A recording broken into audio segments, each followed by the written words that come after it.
నమస్తే అమ్మా. నమస్తే అమ్మ, మరి తెలంగాణ రాష్ట్రంలో కవిత జాగృతి పార్టీ పెట్టేసి బీఆర్ఎస్ పార్టీ నుంచి వెళ్ళి వాళ్ళ నాన్న కేసీఆర్ గారు ఆమెను సస్పెండ్ చేయడం కూడా జరిగింది కదా, మరి ఆ విషయం మీద ఏమని మాట్లాడతారు? ఆ విషయం నేనైతే పార్టీ పరంగా అయితే మాట్లాడను కానీ కుటుంబ పరంగా అయితే మాట్లాడతా. మరి అసలు ఆమె ఎందుకు బయటకు వచ్చిందో తెలియదు. ఫస్ట్ ఆమెకే తెలియాలా. ఆమె బయటకు వచ్చినా మళ్ళీ ఏరే కండో కప్పుకుంది. వాళ్ళ నాన్న కండోలోనన్నా వాళ్ళ నాన్న పార్టీలోనన్నా లేదు.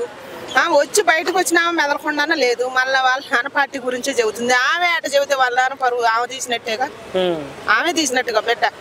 ఇప్పుడు సొంతోళ్ళు వచ్చి బయట చెబితే ఎవరైనా నమ్ముతారు. బయట వాడు చెబితే కొద్ది నమ్మరు కానీ సొంతోళ్ళు వచ్చి చెబితేనే ఇంకా కుటుంబ పరువు ఎక్కువ పోయేది. ఆడ నిజాలు ఎంత ఎవడికి తెలియదు. ఎవరు చెవులతో ఎనరు కళ్ళతో చూడరు. పై మాటలు చూసే కుటుంబ విలువలు పాడు చేసుకునేది. దీనివల్ల వాళ్ళ నాన్నగారికే నష్టం, వాళ్ళ కుటుంబానికే నష్టం, కానీ వాళ్ళే నవ్వులు పాలవుతారు. అంటే ఇప్పుడు కవిత వల్ల వాళ్ళ నాన్నకు నష్టం లేదు, పక్కపొంటున్న సంతోష్ రావు అదేవిధంగా హరీష్ రావు వీళ్ళు చేయబట్టే మా నాన్నకు ఇంత సపోర్ట్ లేకుండా పోతుంది.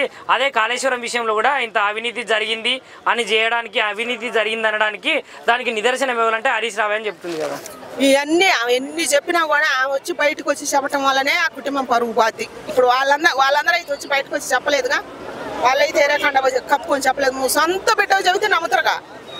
ఇప్పుడు మీ నాన్న పరువు నువ్వే చేతులార తీసిన కింద లెక్క. మీ నాన్న నీకు అన్యాయం చేసినమ్మా. మీ నాన్న కష్టపడి పార్టీ పెట్టుకొని 10 ఏళ్ళు చేసి నువ్వే బిడ్డకు బయటకు వచ్చి మీ నాన్న పరువు తీసిన కింద లెక్క, మీ అన్న పరువు తీసిన కింద లెక్క. అంటే అక్కడ ఏపీలో షర్మిల గారు అయినట్టే ఇక్కడ కవిత గారు అవుతారని వాళ్ళు పెద్ద చదువులు చదువుకోరు, మరి ఎందుకు పుట్టింటి పరువులు తీసుకుంటారు? ప్రతిపక్షాలు సరిగ్గా లేవు కదా మేడం.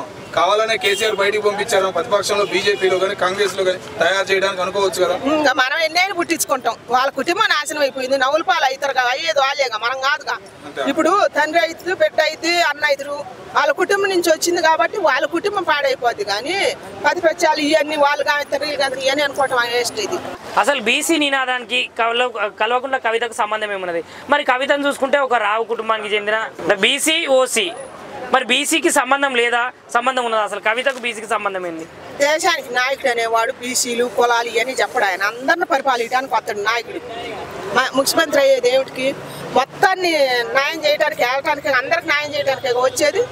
మరి దాంట్లో మన కులాలు ఎందుకు ఇవన్నీ? అంటే బీసీ తరఫున ఎక్కువగా పోరాడింది నేను అని అంటున్నారు మేడం గారు.